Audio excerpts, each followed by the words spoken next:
বিশ্ববিদ্যালয়ের শিক্ষার্থীরা পরীক্ষামূলকভাবে এটি আজ আকাশে উড়েছে। পুরো প্রকল্পটির মূল পরিকল্পনা এবং পৃষ্ঠপোষকতা করেছেন বিশ্ববিদ্যালয়ের শিক্ষক এবং কম্পিউটার বিজ্ঞানী ডক্টর মোহাম্মদ জাফর ইকবাল। তিনি জানিয়েছেন, পুরোপুরি প্রস্তুতের পর এই ড্রোনের মাধ্যমে ঘরে বসেই যে কোনো জায়গা থেকে নানা তথ্য পাওয়া যাবে। বুধবার বেলা ১:৩০ শাহজালাল বিশ্ববিদ্যালয়ের ইতিহাসে এক গৌরবময় মুহূর্ত। গবেষক দলের প্রধান পদার্থ বিজ্ঞান বিভাগের মাস্টার্সের শিক্ষার্থী সৈয়দ রেজওয়ানুল হক নাবিলের হাত ধরে উড়ল ড্রোন। নাবিল ছাড়াও ড্রোন গবেষক টিমের সদস্য পদার্থ বিজ্ঞানের চতুর্থ বর্ষের ছাত্র রবি কর্মকার এবং দ্বিতীয় বর্ষের ছাত্র মারুফ হোসেন রাহাত নিয়ন্ত্রণ করেন উড্ডয়ন করা ড্রোন। মিনিট কয়েক নীলাকাশে চক্কর দিয়ে ফিরে এলো বিশ্ববিদ্যালয় শিক্ষার্থীদের তৈরি মানবহীন বিমানের এই সংস্করণ।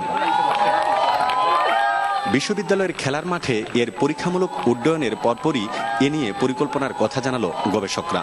আসলে আমাদের উদ্দেশ্য শুধু এরোপ্লেন বানানো না, আমাদের একটা ফুল ফেজ ড্রোনে কনভার্ট করা, যেটা অটোনোমাস মোড থাকবে এবং আমরা যেখানে বলবো সে গোপনে গিয়ে নজরদারি করে আসবে। আর আমাদের এটার সাউন্ড খুব কম, আমরা যখন হাই অ্যালটিটিউডে উড়াবো তখন গ্রাউন্ড থেকে সাউন্ড পাবে না। আমরা পিসি দিয়ে পুরো এই ড্রোনটা কন্ট্রোল করতে পারবো। এখান থেকে আমরা তার এই কোন মুভে যাচ্ছে, কিরকম ক্যামেরা ইউজ করা হচ্ছে, ক্যামেরাটা দেখতে পারবো, সবকিছু দেখতে পারবো। আমরা শুধুমাত্র একটা কম্পিউটার ইউজ করি, আবার দরকার পরে আমরা অটো পাইলট থেকে আমরা ম্যানুয়াল পাইলট দিতে পারবো। এরকম বিভিন্ন বিশ্ববিদ্যালয়ে যে ধরনের চালকবিহীন বিমান তৈরি হয়েছে, এটা হবে তার চেয়ে সম্পূর্ণ আলাদা এবং উচ্চ ক্ষমতা সম্পন্ন, এমনটাই জানালেন গবেষণায় সহযোগিতার হাত বাড়িয়ে দেয়া ডক্টর মোহাম্মদ জাফর ইকবাল। ধরেন আমাদের দেশের যদি এর বাইরে থেকে কিনে আনতে যায়, তাহলে লক্ষ লক্ষ না কোটি কোটি ডলার খরচ হবে সেখান থেকে।